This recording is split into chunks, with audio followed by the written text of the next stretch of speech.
All right. Happy Father's Day. Woo!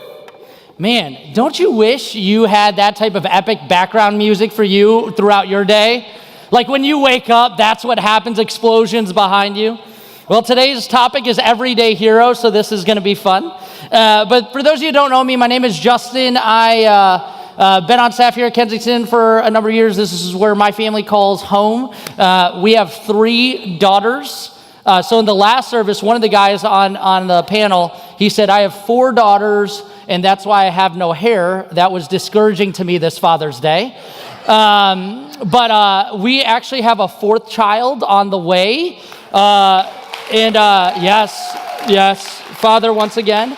No idea what it is. I'm banking on a girl because that seems like the best bet in my case. But anyways, today we're talking about this idea of an everyday hero. Now, I don't know about you, but if you're like me in any way, you have had moments throughout your life, the way that you daydream, the way as a child that you played basketball, the way that you think about things, you put yourself in this hero moment.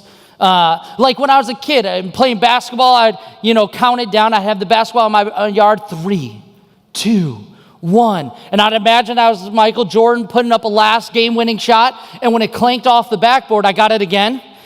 And until I hit that shot, I stayed out there, right? There's something about that story of winning. And when you look at all of the different type of blockbuster action movies, you see they have a very similar formula. Explosions, battle, daring rescue, saving the free world in under 24 hours without eating or drinking. It is amazing what people are able to do, right? And they're dodging thousands of bullets, and with one shot, they take down the entire enemy, and they win, they save the day, and they walk away unscathed. Like this is the movie marketing mentality to our culture of what an everyday man, everyday hero looks like. But there's something about the story that intrigues us that we keep going back. I was watching my daughters.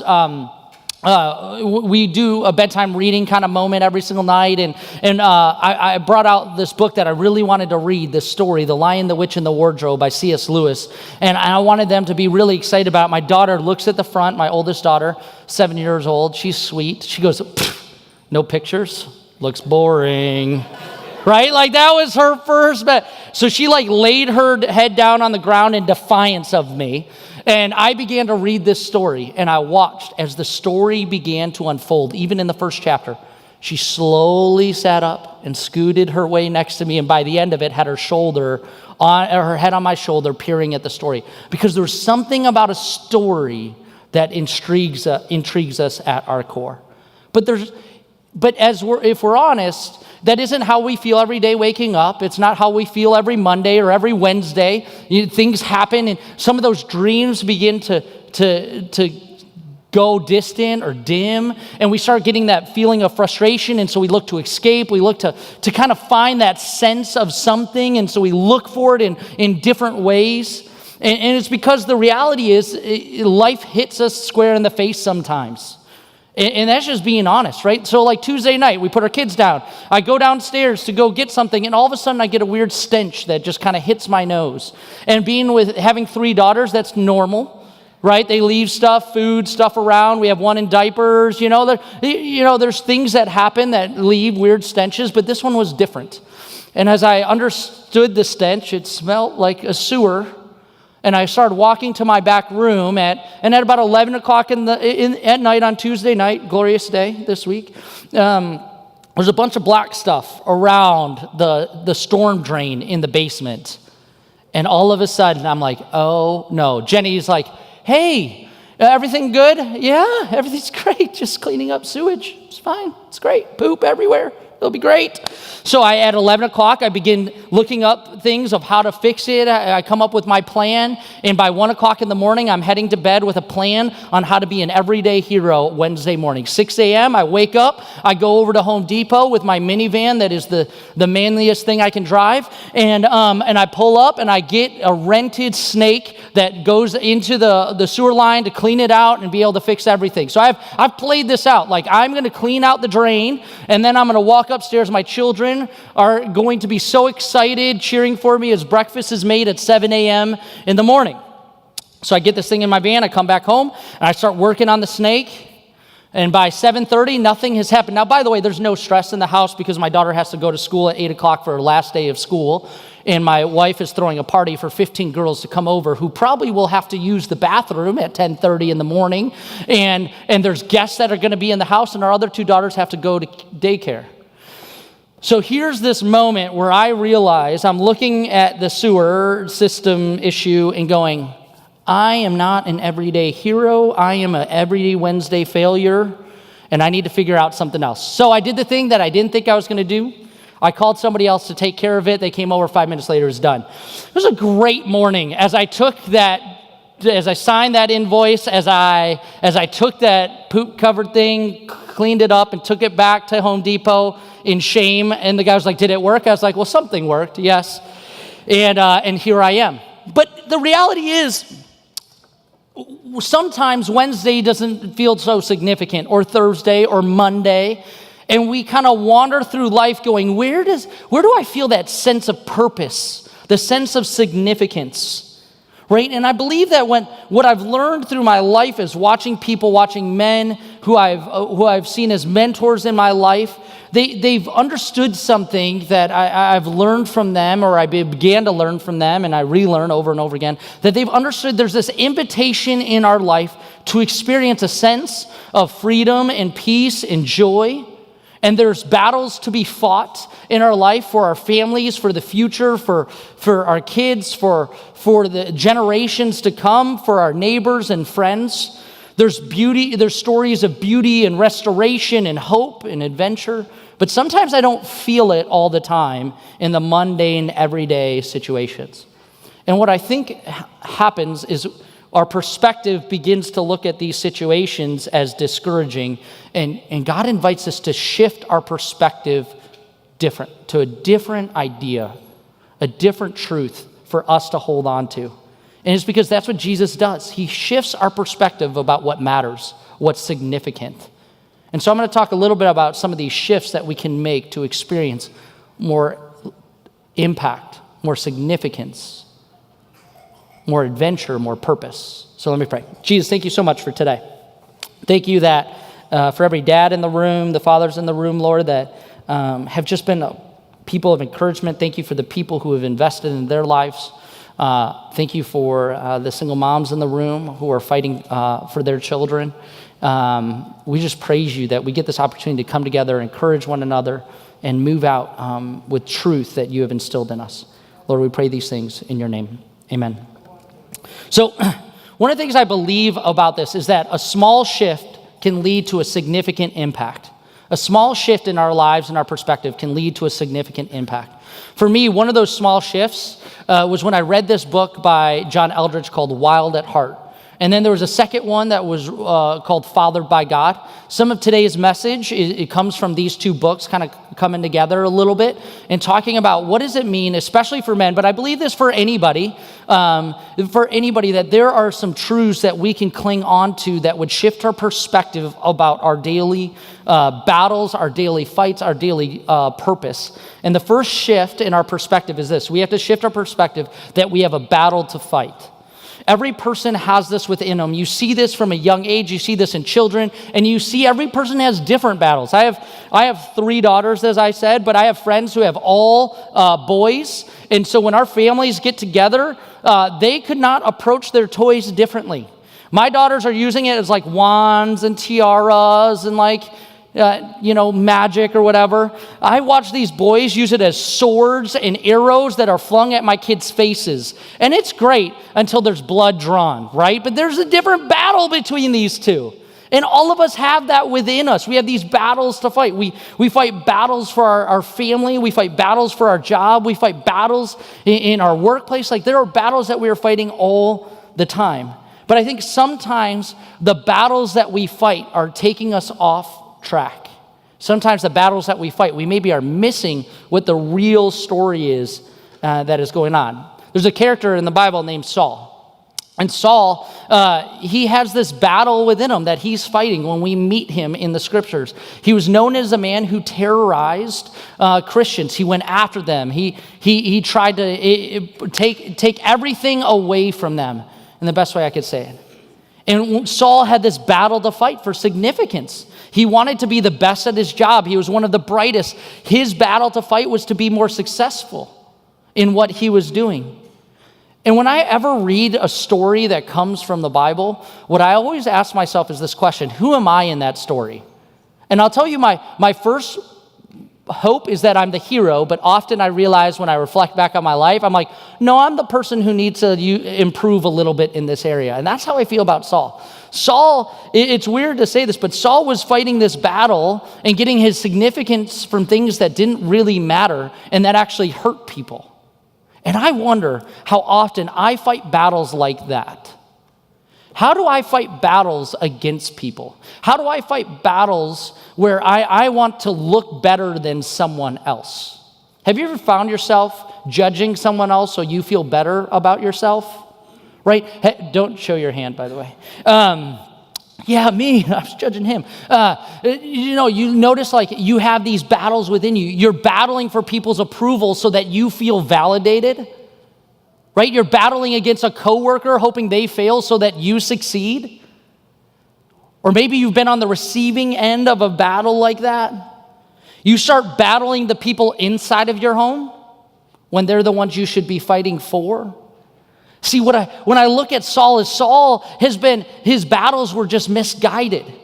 And all of a sudden, he has this encounter with Christ that totally transforms the type of battle he will fight, because it was in him all along.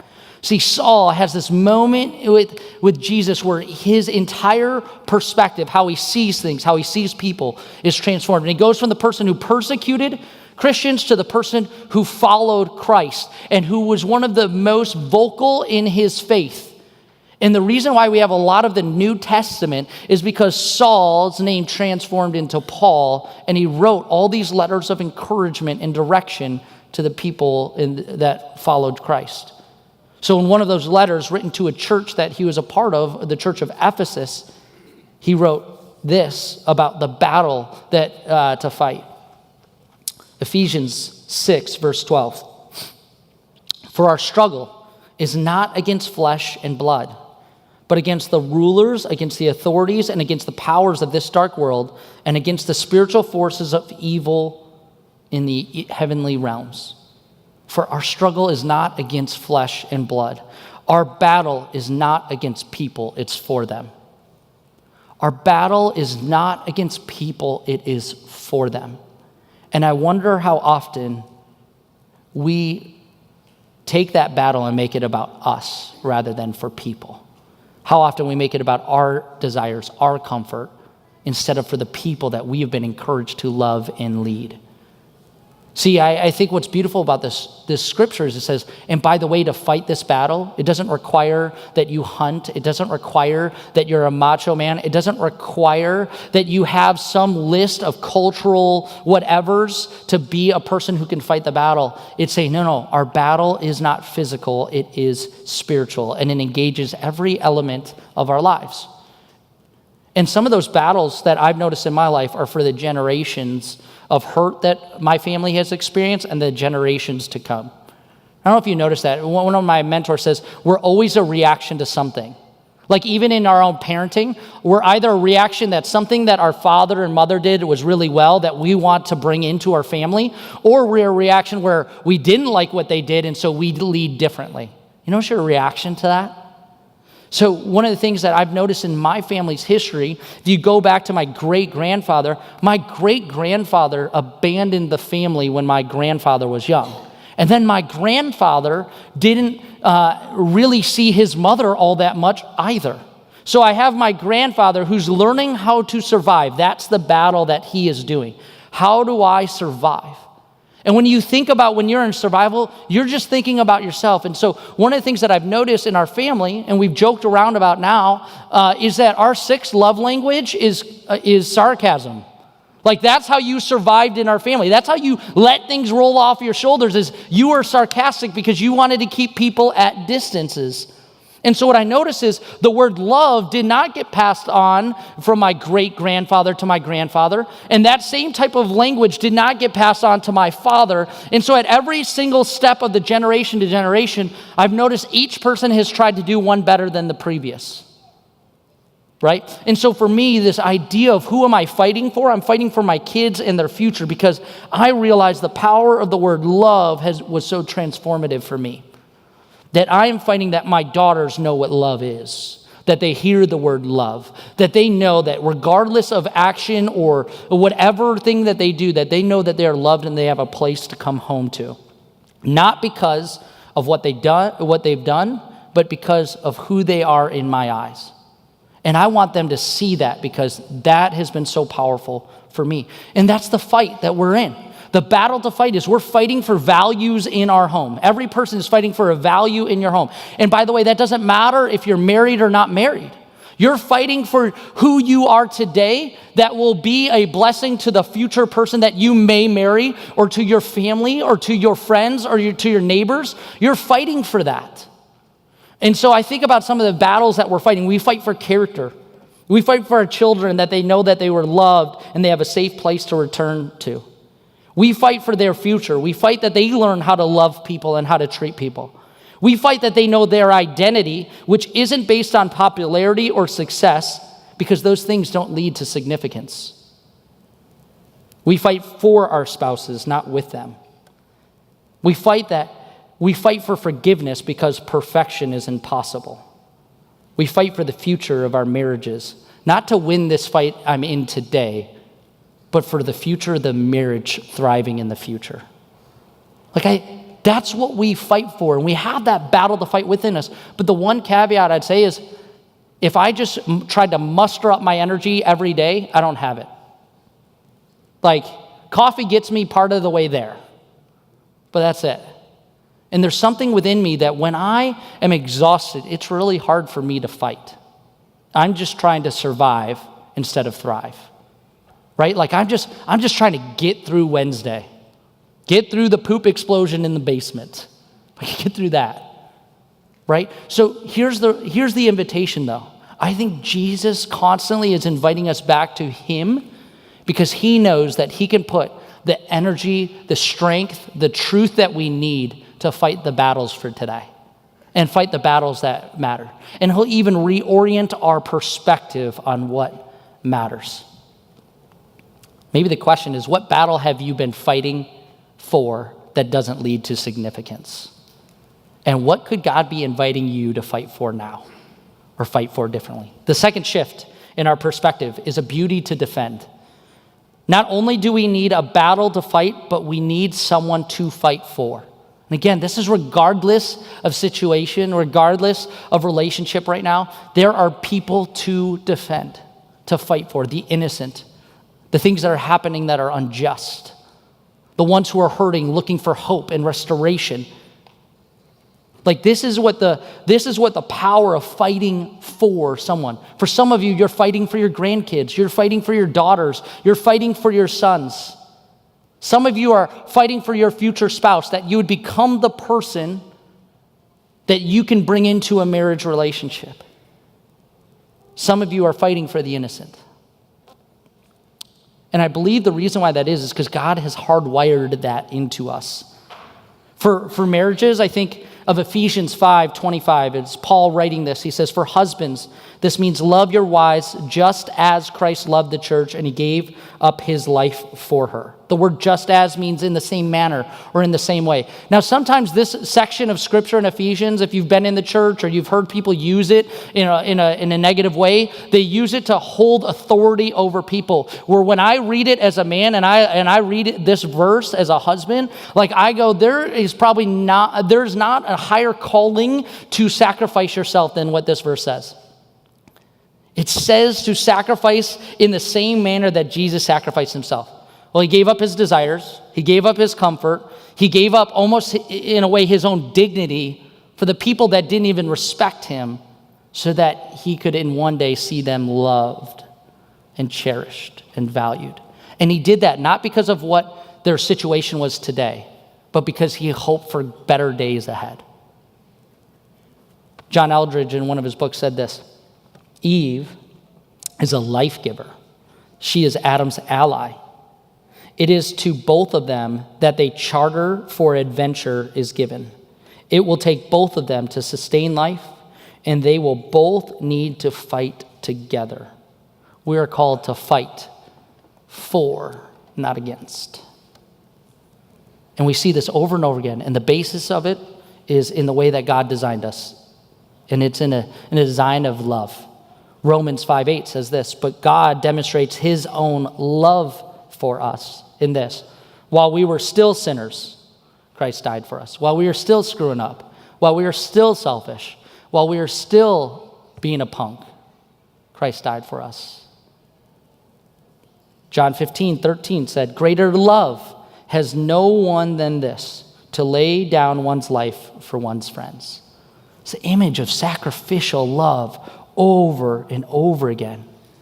And it's hardwired into us to fight, to protect, and to love people. When we begin to miss that there's a battle for people rather than against people, when there's a beauty to defend, we begin to miss the very heart of God. We begin to miss the very invitation where he longs for us to find more purpose and more significance in our life. Like I was thinking about this. So as the chaos was happening in my basement on Tuesday night and Wednesday morning, I'm like, when Jenny asked me, hey, is this going to work for the party? I was like, yeah, it's totally going to work. I lied. I had no idea. No idea what was going to happen. But I wanted to protect her from that experience. And I wanted to protect her because I love my wife. And I wanted to make sure it happened. And so I was willing to sacrifice sleep. I was willing to sacrifice everything to make sure that situation happened. And I was willing to sacrifice money that I really don't like sacrificing, being honest. Okay, anyways. But I think of it in a much more beautiful way of last year at Man Up.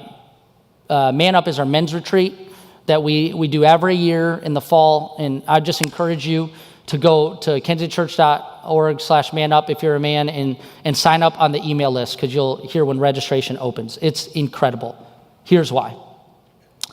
Last year, there was a group of people who said, we need to give people essentially a beauty to defend that's worth their lives. We need to elevate this idea of there's a beauty to defend. And so they came up with this campaign called the Man Up Defenders. And what the invitation was is, whether you know this or not, and you're just visiting, we have a partnership with a group in Nepal where we are in a commitment relationship with this community where we are helping rescue women who have been trafficked into freedom and into restoration and into healing. And so one of the things that we do a number of things with this organization, but one of the things we do is we sponsor women who have been rescued out of this trafficking moment.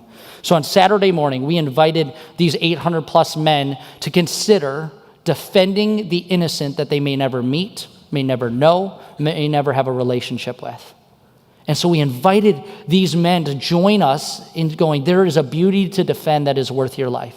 And within 1 hour, the last 50 girls from Nepal at that time were sponsored with over $20,000 worth of commitments to defend these women. And then another 15 of them went on a trip to go support some of these women in different activities that they were doing. And they just got back like 2 weeks ago. This is what happens when people see that they have a battle to fight for, people to fight for that are bigger than their everyday situations, that are bigger than Wednesdays. It elevates the adventure and the purpose of our lives. And one of the most beautiful things is that people experience an adventure worth living. This beautiful quote from John Eldredge said this, a man needs a bigger orbit than a woman. We need to elevate our picture, elevate our view of our lives. He needs a mission, a life purpose, and he needs to know his name. Only then is he fit for a woman, for only then does he have something to invite her into. A bigger purpose informs our daily adventure. A bigger purpose, a bigger significance informs our daily adventure. It informs Wednesdays when they're difficult to have patience and to lead our kids. It informs Mondays when they're a drag to love people well, regardless of circumstance. It informs the way we treat people. This is what God invites us into. And when you know you have a battle to fight, when you know you have a beauty to defend, the third shift is almost like this overflow of the other two. It's we have an adventure to live. We want adventure. We long for purpose. Nobody wakes up, right, and goes, you know what? I hope my life's boring. That would be great. That's what I hope for. No. We wake up and go, I want significance. And when we've tasted that success doesn't provide the significance we want, we start looking elsewhere, right? We're always looking for significance. And God's invitation to us is the significance that we are longing for. Last John Eldredge quote, I think. Don't ask yourself what the world needs. Ask yourself what makes you come alive and go do it. Because what the world needs is men who have come alive. What is needed is men and women who have come alive and in inviting other people to join the adventure that they're living. It is a powerful perspective when you see somebody who has a battle to fight for people, who defends others and lives an adventure. And it doesn't mean they have to go to Africa or go on a missions trip to do it, but they do it in their everyday life. And for those of you who are experiencing that, my invitation to you is take your arm around somebody else and bring them along for that ride. Bring them along to understand what it is that you sacrifice and why you do. Because that's what happened in my life. I had people who put their arm around me and said, come with me. Come experience this adventure till you discover your own. Ernest Shackleton, he was an Antarctic explorer. He posted this advertisement in 1913. Men wanted for hazardous journey. Small wages, bitter cold, long months of complete darkness, constant danger, safe return doubtful, honor and recognition in the case of success. Over 5,000 men applied for 26 spots. There's an adventure that we long for, that we seek out. And Jesus said it this way. It's one of my favorite scriptures. It says this in John 10:10. The thief only comes to steal, kill, and destroy. But I have come so that you may have life and life to the full. Isn't that what we long for our life to feel full? This is the invitation God invites us into over and over again. And it doesn't mean safe. It doesn't mean comfortable. It doesn't mean without sacrifice. But the one thing it is worth it. It's worth it over and over again. It's the reason why Jesus left heaven, not to just start a religion, an activity, but to start a revolution. He did not come to start an institution, but he came to start a movement of people who wouldn't just experience this in their own lives, but give it away and invite people along for the journey. When you read the writers of Matthew, Mark, Luke, and John, these were the people who watched Jesus in the very beginning parts of his ministry. They were first century writers that walked with Jesus, saw what he did. When you see what they write, you see the type of things that Jesus challenged them with. He didn't say be passive. No, he invited them to an adventure that they would require their whole lives. He was anything but a pushover and passive and disconnected.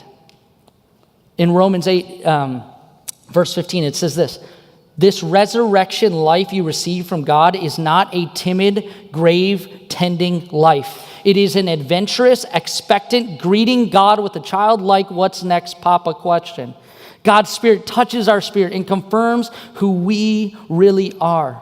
We know who He is, and we know who we are, Father and children, and we know we are going to get what's coming to us, an unbelievable inheritance. God calls us and invites us into a life of adventure, purpose, and impact, and that shift towards significance starts small.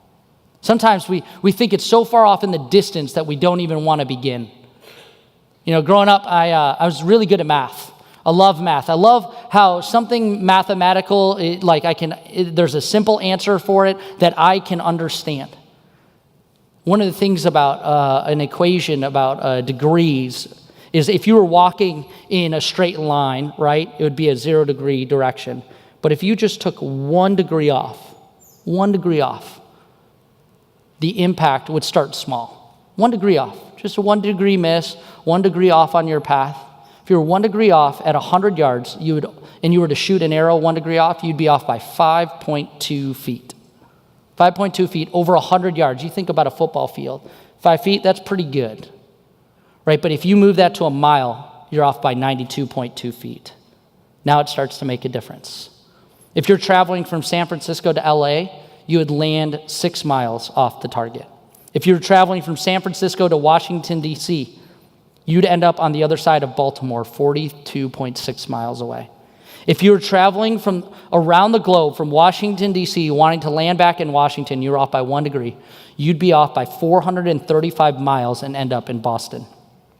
If you were on a rocket going to the moon, you'd be off by 4,169 miles, nearly twice the diameter of the moon.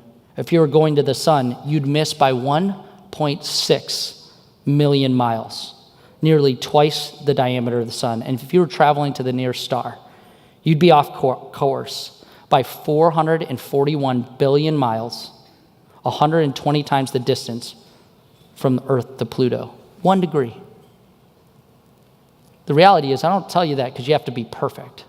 I tell you that because there's always an invitation back. And that's what God's inviting us back. He's always giving us an invitation. Whenever you get off target, whenever you've fought for a battle that doesn't matter, whenever you've forgotten about who the beauty in your life is to defend, or whenever you've forgotten about the adventure that you've been invited into, and you start living an adventure that doesn't really matter, God is always going, but it's just 1 degree back, and you're with me. And he doesn't say it because you've earned it. He doesn't say it because he thinks you're strong enough or smart enough. He says it because he loves you and he showed you that love in his sacrifice. And by the way, there's nothing else in this world that offers that type of forgiveness. There's nothing else in this world that offers that type of grace. And so whether or not you know if you love Jesus, or whether or not you think that you're like, I want to follow him, his invitation is still awaiting you for that 1 degree back to who he is, no matter how far you've gone. And for me, my 1 degree off that I need to be reminded of is I think I can do it on my own.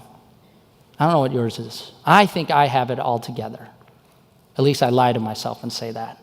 I believe I'm self-reliant. I can pull myself up by my bootstraps. My parents are both entrepreneurs. I have what it takes.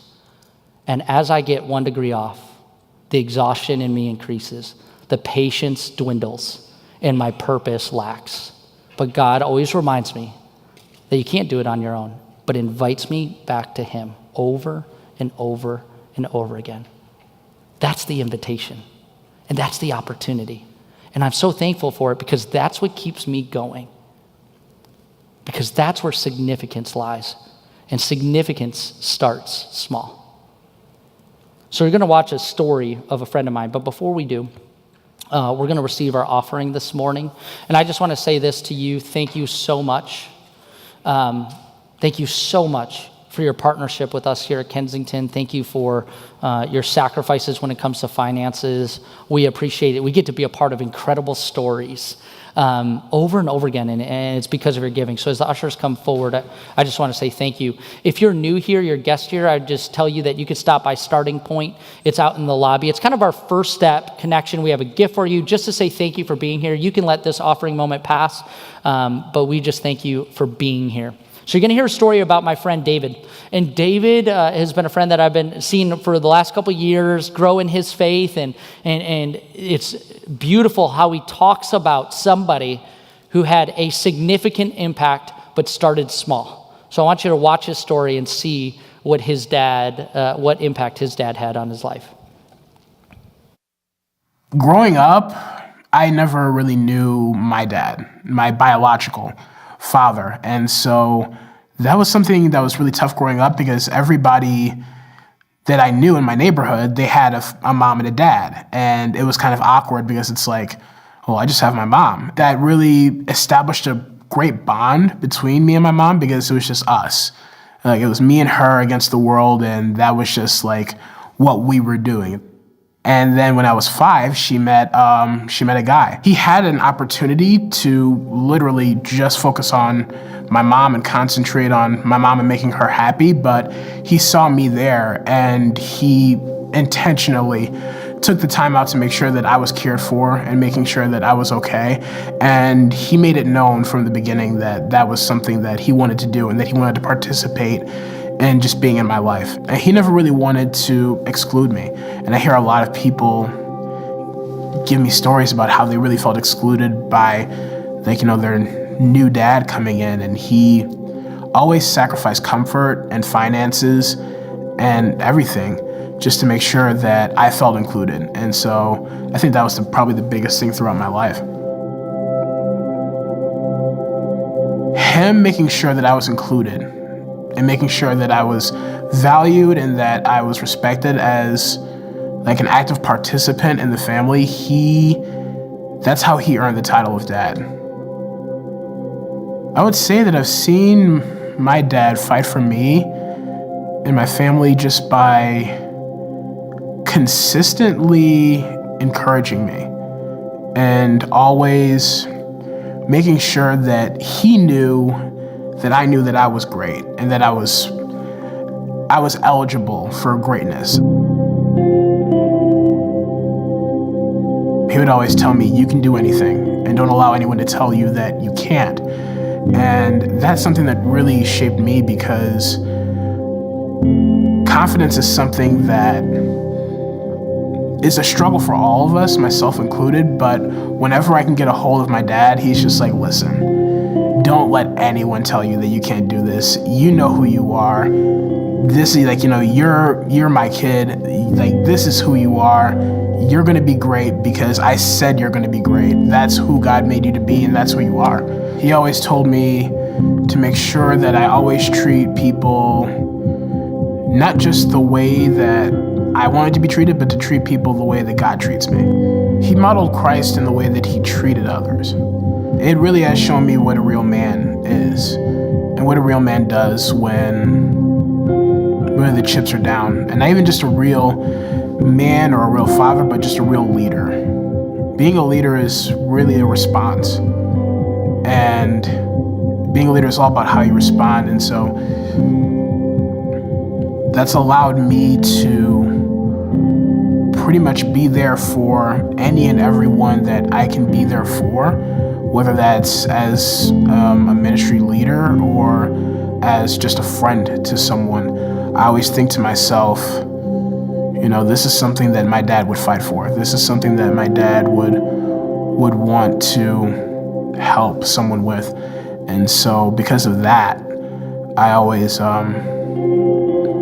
want to make sure that I'm always there for someone, especially when they need it.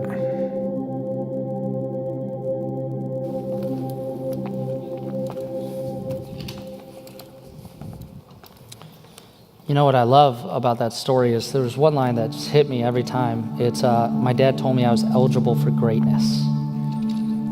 Eligible for greatness. It's this idea that those small statements are anything but small, but actually they're significant. That what happens is when we are invited into an adventure with our lives, and when we're given purpose and direction and value, we begin to see our world differently. And the beauty is it starts small, but it becomes significant. And my challenge to you is that would be the journey that you would consider, is making the small but significant actions and decisions in your life for the people that you're fighting for the battle that God has placed in you, for the adventure that he's calling you to live. So one of the things that I love that the team has planned is this response moment to sing out of a sense of gratitude for the way that God's significant sacrifice for us invites us into this story. It's the invitation that God has for us, that we would understand that he has sacrificed his life for us so that we could experience that type of hope, that he has given up everything because he knows we can't do it alone. And so one of the things for me is when I hear a song, or when we come into a time of singing worship songs, sometimes I have to take a moment and just pause and go, God, would you help me believe these words? Because today it's difficult. Sometimes I'm singing it because I believe it. Sometimes I'm singing it because I long for it. So whatever it is that God is doing in your life right now, whether you're going to sit there and you're going to pray and you're going to hear these words and go, God, would you help me actually believe these words? Or whether you're going to respond and say, God, I am so thankful for these truths. We're going to invite you to do that in this next moment with the team.